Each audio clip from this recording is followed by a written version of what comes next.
விலைவாசி விண்ண தொடுது, சம்பளம் வந்த வேகத்துல காணாம போகுதுன்னு புலம்புறீங்களா? 50,000 ரூபாய் சம்பளம் வாங்குற ஒருத்தர் கடனே இல்லாம மாசம் ஒரு டூர் போறதும் பையனை சிறந்த பள்ளியில படிக்க வைக்கிறதும் சாத்தியமான்னு கேட்டா நிச்சயமா சாத்தியம்னு சொல்லுது காவியாவோட இந்த மேஜிக் டைரி. இன்னைக்கு வீடியோல நடுத்தர குடும்பத்தோட தலையெழுத்தையே மாத்தக்கூடிய அந்த ரகசிய பட்ஜெட்டை பத்தி தான் பார்க்க போறோம். ஸ்கிப் பண்ணாம பாருங்க, ஏன்னா இது உங்க வாழ்க்கையையும் மாத்தலாம். என்னது, வெறும் 50,000 ரூபாய் சம்பளத்துல இதெல்லாம் சாத்தியமா? பொய் சொல்லாதீங்கப்பா, ஏதோ தில்லு முள்ளு நடக்குது. இதுதான் இன்னைக்கு அந்த தெருவோட பிரேக்கிங் நியூஸ். ஒரு பக்கம் பெட்ரோல் விலை ஏறுது, தங்கம் விலை விர்ருன்னு போகுது. ஆனா இந்த குடும்பம் மட்டும் எப்படி எப்பவும் சிரிச்ச முகத்தோட எந்த கவலையும் இல்லாம இருக்காங்க? என்னடி காவியா, காலையில பார்த்தா உன் வீட்டு வாசல்ல பால் பாக்கெட் இல்லாம சுத்தமான பசும்பால் வருது. வாராவாரம் ஞாயிற்றுக்கிழமையான ஹோட்டல் சாப்பாடு மட்டன் பிரியாணின்னு வாசனை தெருவ தூக்குது. போதாக்குறைக்கு உன் பையன் சந்தோஷ அந்த பெரிய இங்கிலீஷ் மீடியம் ஸ்கூல்ல சேர்த்திருக்க. போன மாசம்தான் எல்லாரும் ஜாலியா டூர் போயிட்டு வந்தீங்க. அடே, நெஜத்த சொல்லிடி, உன் புருஷன் ரவி வாங்குறதோ சொற்ப சம்பளம். ஏதடி இவ்ளோ காசு? எங்கேயாவது புதையல் எதுவும் கிடைச்சதா? இல்ல ரவி தம்பி ஆபீஸ்ல ரகசியமா எதுவும் லஞ்சம் வாங்குறாரா? எங்களுக்கெல்லாம் வராத யோகம் உங்களுக்கு எப்படிடி வருது? எங்களை பார்த்தா பாவமா இல்லையா? சுமதியத்தை இப்படி ஊரே கேக்குற மாதிரி நக்கல் அடிக்கும்போது காவியா பதறல, கோவப்படல.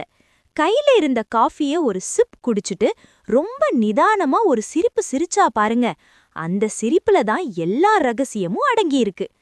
அத்தை, இது புதையலும் இல்ல, லஞ்ச பணமும் இல்ல.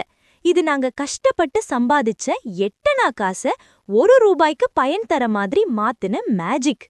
வரவு எவ்வளவுங்கிறது முக்கியம் இல்ல அத்தை, அத நாம எப்படி செலவு பண்றோன்றதுல தான் விஷயமே இருக்கு.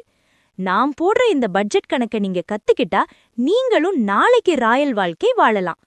பல நடுத்தர குடும்பங்கள் மாசம் பிறந்தாலே ஐயோ அடுத்த 30 நாள் எப்படி ஓடப்போகுதுன்னு பயப்படுற இந்த காலத்துல 50,000 ரூபாய வச்சுக்கிட்டு ஒரு ராணி மாதிரி குடும்பத்தை நடத்துற காவியாவோட அந்த ராயல் பட்ஜெட் ரகசியம் என்ன? லோன் இல்லாம இக்கட்டான சூழல்ல யார்கிட்டயும் கை நீட்டாம இருக்க அவ வச்சிருக்க அந்த மாஸ்டர் பிளான் என்ன? ஞாபகம் வச்சுக்கோங்க, பணக்காரனா வாழறதுக்கு அதிக சம்பளம் தேவையில்ல. இருக்கிற பணத்தை ஆழத் தெரிஞ்ச சரியான திட்டம் தான் தேவை. வாங்க அந்த ரகசியத்தை பாப்போம். மாசம் 1ஆம் தேதி ஆயிட்டாலே போதும், உலகமே ஒரு பக்கம் ஓடிக்கிட்டு இருந்தாலும் நம்ம ரவிக்கு மட்டும் அன்னைக்கு காலையில இருந்து தலை சுற்ற ஆரம்பிச்சிடும். போன்ல சம்பளம் வந்த மெசேஜ் டிங்குன்னு வந்ததும் வராததுமா ரவிக்கு சந்தோஷத்தை விட அந்த பணத்தை யாருக்கெல்லாம் பிரிச்சு கொடுக்கணுங்கிற அந்த ஒரு லிஸ்ட் தான் கண்ணு முன்னாடி வந்து போகும். காவ்யா காவ்யா, இங்க வாமா, இந்தா சம்பளம் வந்துருச்சு.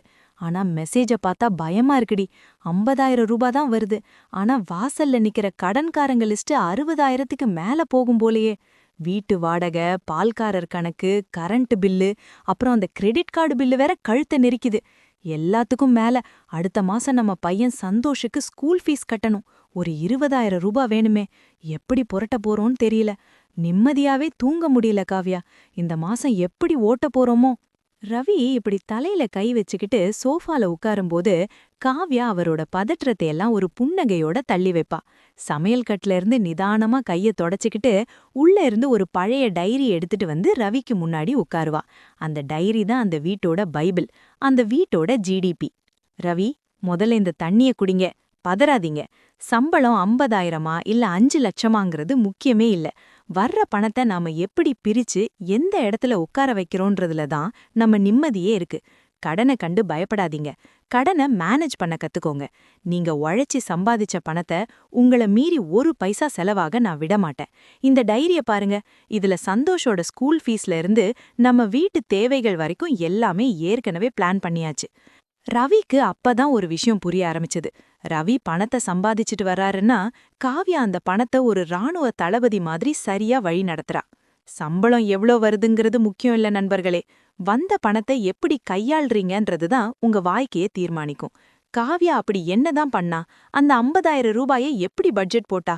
வாங்க அந்த பட்ஜெட் ரகசியத்தை இப்போ விலாவாரியா பாப்போம்.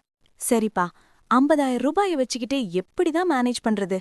அப்படின்னு கேக்குறவங்களுக்கு காவ்யா சொல்லிக் கொடுத்த பாடம் தான் இந்த ஃபார்முலா. காவ்யா செஞ்ச முதல் விஷயம் பிரித்தல். அவ 50,000 ரூபாய ஒரு கேக் மாதிரி 3ஆ வெட்டுனா. முதல்ல 50%, அதாவது 25,000 ரூபாய கேவைகளுக்காக ஒதுக்குனா. இதை தவிர்க்கவே முடியாது, ஆனா இதை கண்டிப்பா கட்டுப்படுத்த முடியும்னு காவ்யா நம்புனா. காவ்யா எப்படி சமாளிச்சான்னு இப்போ ஸ்கிரீன்ல பாருங்க.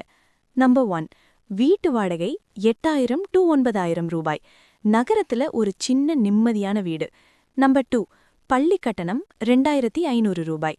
இங்க கவனிங்க, ஜூன் மாசம் வந்தா 30,000 ரூபாய் ஃபீஸ் கட்ட ரவி தடுமாறுவாரு. அதனால காவ்யா மாசம் 2,500 ரூபாய ஒரு உண்டியல்ல போடுற மாதிரி எடுத்து வச்சுட்டா. இதுதான் ஸ்மார்ட் பிளானிங். நம்பர் 3, மளிகை காய்கறி 5,500 ரூபாய். காவ்யா சூப்பர் மார்க்கெட் பக்கம் தலை வச்சு கூட படுக்க மாட்டா. ஏன்னா அங்க போனா தேவையில்லாத ஆஃபர்ல காசு தான் விரயமாகும். நேரடியா ஹோல்சேல் கடைக்கு தான் போவா. அங்கேயே அவளுக்கு 1,000 ரூபாய் மிச்சம். நம்பர் 4, அசைவம் வாரம் ஒரு முறை 1,500 ரூபாய் மாதம். Number 5, recharge mobile plus TV 1,500 ரூபாய். நம்பர் 6, மின்சாரம் அண்ட் கேஸ் 1,500 ரூபாய். நம்பர் 7, பெட்ரோல் இதர செலவுகள் 2,500 ரூபாய். நம்பர் 8, மருத்துவம் ஆர் எமர்ஜென்சி ஃபண்ட் 1,000 ரூபீஸ். சின்ன காய்ச்சல் தலைவலினா கூட ரவி பதறக்கூடாதுன்னு காவ்யா இதையும் சேர்த்துக்கிட்டா. இந்த கணக்கு எல்லாம் கூட்டி பார்த்தா மொத்தம் 25,000 ரூபாய் வருது. பாருங்க, இதுதான் காவ்யாமோட முதல் ரகசியம். அடுத்ததா 30%, அதாவது 15,000 ரூபாய ஆசைகளுக்காக ஒதுக்குனா. ரவி, நாம என்ன இயந்திரமா? காலையில போனா சாயங்காலம் வர்றதுக்கு. நமக்கும் கொஞ்சம் ரிலாக்ஸ் வேணும், சந்தோஷுக்கும் விளையாட்டு, புது அனுபவங்கள் வேணும். அதனால இந்த 15,000 ரூபாய நாம மனசாட்சி இல்லாம ஜாலியா செலவு பண்ணலாம். கேட்கவே ஆச்சரியமா இருக்குல்ல? இந்த 15,000 ரூபாயில தான் அவங்களோட ராயல் வாழ்க்கை இருக்கு. ஞாயிற்றுக்கிழமை ஹோட்டல் போறது, மாசம் ஒரு சினிமா, சந்தோஷ பூங்காருக்கு கூட்டிட்டு போய் அவனுக்கு பிடிச்ச பொம்மை வாங்கி கொடுக்கறது, அப்புறம் 3 மாசத்துக்கு ஒரு முறை ஒரு சின்ன ட்ரிப்பு போறது, இது எல்லாமே இதுல அடங்கிடும். கடன் வாங்கி டூர் போகாம சேமிச்சு வச்சு டூர் போறதுல வர்ற சுகமே தனி. கடைசியா மிக முக்கியமான 20%, அதாவது 10,000 ரூபாய் சேமிப்பு. இதுல மட்டும் கை வச்சா காவ்யா கிட்ட இருந்து அடிரா விழும். ரவி, இது நம்மளோட கஷ்ட காலத்துக்கானது. குறிப்பா சந்தோஷோட ஹையர் ஸ்டடீஸ்க்கு நாம யார்கிட்டையும் கை கட்டி நிக்கக்கூடாது. இந்த 10,000 ரூபாய நாம கண்ணுலயே பார்க்கக்கூடாது. இங்கதான் காவ்யா ஒரு மாஸ்டர் ஸ்ட்ரோக் வைக்கிறா. காவ்யா அந்த 10,000 ரூபாயை எப்படி பிரிக்கிறான்னு கவனிங்க. இதுதான் அவளோட மாஸ்டர் பிளான். நம்பர் 1, 3,000 ரூபாய் பாதுகாப்பான ஆர்டி, ரிகரிங் டெபாசிட். முதல்ல 3,000 ரூபாய ஒரு ஆர்டில போடுறா. இது எதுக்கு தெரியுமா? திடீர்னு வர்ற விசேஷங்கள், பண்டிகை கால துணிமணிகள், இல்ல சந்தோஷோட ஸ்கூல் யூனிஃபார்ம், புத்தகங்கள்னு வர்ற எக்ஸ்ட்ரா செலவுகளுக்கு இந்த காசு கை கொடுக்கும். பேங்க்ல இருக்கிற இந்த தொகை அவங்களுக்கு ஒரு தைரியத்தை கொடுக்கும். நம்பர் 2, 7,000 ரூபீஸ், நீண்ட கால முதலீடு, மியூச்சுவல் ஃபண்ட் அண்ட் கோல்ட். மீதி இருக்கிற 7,000 ரூபாய ரொம்ப புத்திசாலித்தனமா எதிர்காலத்துக்காக முதலீடு பண்றா.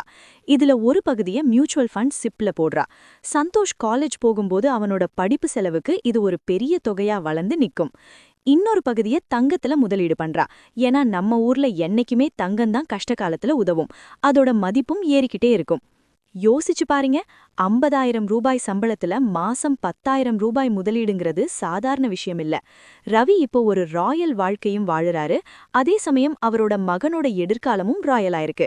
இத கேட்ட ரவிக்கு எப்படி இருந்துச்சு தெரியுமா? அப்பாடா, கடன் இல்லாத வாழ்க்கைங்கிற நிம்மதி அவர் முகத்துல தெரிஞ்சது. பட்ஜெட் போடுறது சுலபம், ஆனா அதை தினமும் கடைபிடிக்கிறது தான் கஷ்டம். காவ்யா போட்ட அந்த பக்காவான பிளானுக்கு ஒரு பெரிய சவால் வந்துச்சு. ஒரு நாள் ரவி ஆபீஸ்ல இருந்து வரும்போதே முகம் முழுக்க ஒரே சந்தோஷத்தோட வந்தாரு. அவரோட போன்ல ஒரு ஆன்லைன் ஷாப்பிங் ஆப்பை திறந்து வச்சிருந்தாரு. காவ்யா, இங்க பாரு, நம்ம ஆபீஸ்ல எல்லாரும் அந்த புது மாடல் ஐபோன் வச்சிருக்காங்கடி. பார்க்கவே செம்ம கெத்தா இருக்கு. என் போன் வேற இப்போல்லாம் அங்கங்க ஹேங் ஆகுது. இத பாரு, இப்ப ஆஃபர்ல வெறும் 60,000 ரூபாய்க்கு தர்றான். கவலைப்படாத, கையில இருந்து ஒரு பைசா கூட இப்ப கொடுக்க வேணாம். மாசம் வெறும் 5,000 ரூபாய் இஎம்ஐ கட்டினா போதும். நமக்கெல்லாம் 50,000 ரூபாய் சம்பளம் வருது. அதுல ஒரு 5,000 ரூபாய் ஒதுக்குறது பெரிய விஷயமா என்ன? நானும் ஒரு லேட்டஸ்ட் மாடல் வச்சிருக்கணும்ல. ரவி ரொம்ப ஆசையா ஒரு குழந்தைய போல கேக்கும்போது காவ்யா முறைக்கல, சத்தம் போடல, ஏன் திட்ட கூட இல்ல. ரொம்ப அன்பா ரவி பக்கத்துல உட்காந்து அவரோட கைய பிடிச்சுக்கிட்டு ஒரு கேள்வி கேட்டா பாருங்க, அதுதான் பலரோட கண்ணை திறக்க போகுது. ரவி, இஎம்ஐங்கிறது நாம இன்னும் உழைக்காத எதிர்காலத்துல உழைக்க போற பணத்தை இப்பவே செலவு பண்றது. அதாவது வட்டிங்கிற பேர்ல நம்ம உழைப்ப இன்னொருத்தருக்கு கொடுக்கறது. யோசிச்சு பாருங்களேன், இந்த 60,000 ரூபாய்க்கு போன் வாங்கினா நாம சந்தோஷோட ஹையர் ஸ்டடிக்காக மாசம் ஒதுக்குற அந்த மியூச்சுவல் ஃபண்ட் முதலீட்டை நிறுத்த வேண்டியிருக்கும். இந்த போன் உங்க வேலைக்கு ரொம்ப அவசியமா, இல்ல மத்தவங்க முன்னாடி ஒரு கௌரவத்துக்காக வாங்கணுமா?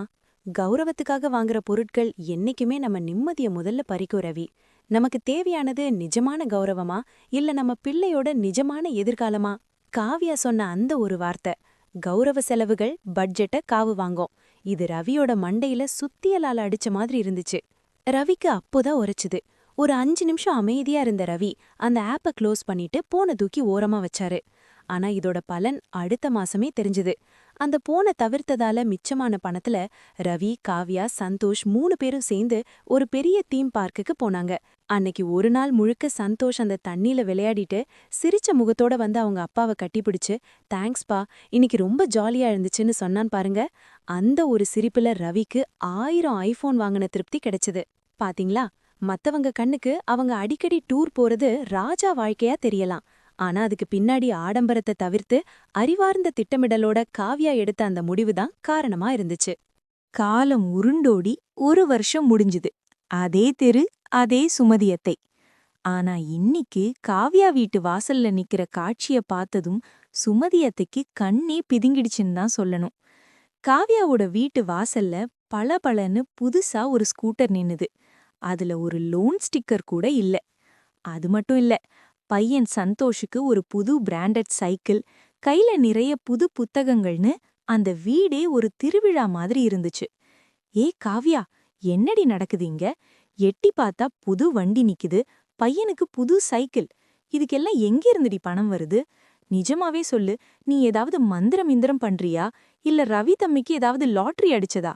ஏன்னா என் புருஷன் மாசம் 1 லட்சம் ரூபாய் சம்பாதிக்கிறாரு. ஆனா மாசம் கடைசியில கடங்காரன் வாசல்ல வந்து நிக்கிறான்.